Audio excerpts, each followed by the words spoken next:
এসে দেখলাম প্রথম অবস্থায় তো তার বাড়ির লোক আইডেন্টিফিকেশন হয়নি। এখন একজন ছেলে এসেছে, বলেছে ওর ভাই। তারপরে ওর সাথে জিজ্ঞাসাবাদ করে দেখলাম সে 20-25 দিন হয়েছে রিহ্যাব সেন্টার থেকে তারা আনা হয়েছে। এই যে ড্রাগ এডিক্টের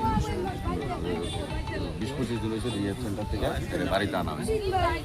আনার পরে এর ভাই বলতেছে পুনরায় সে আবার এডিকশন হয়ে গেছে। জায়গাটা এমন একটা জায়গা, এরকম একটা প্লেস, ড্রাগস তো খেতে গেলে কোনো লুকায়িত জায়গাতেই তারা বসে। তো কোনো কারণে এখানে এসেছে, এসে সম্ভবত কোনো কিছু একটা, যেটা তদন্তের বিষয়, আমাদের ফরেন্সিক টিমও আসবে, আমরা দেখবো। ওর ভাই তো অভিযোগ করছে যে স্বাভাবিক মৃত্যু না, এটা অন্য কোনো বিষয় থাকতে পারে। কিভাবে? এইসব আমাদের কাছে কোনো অভিযোগ করে নাই। হ্যাঁ, আমাদের কাছে বলেছে যে এডিক্টেড 25 দিন আগে তার আনা হয়েছে এখানে। এখন আমরা তদন্ত সাপেক্ষে দেখা যাইব, আমরা সিনিয়র অফিসারও আসবে, এখানে ফরেন্সিক টিম আসবে। কি অবস্থায় রয়েছে বডিটা এখন? হয়তো এর মাথাটা নিচের দিকে আছে, এর ভাই চলতে পারছে। এই জায়গাটা কি ধরা হয়?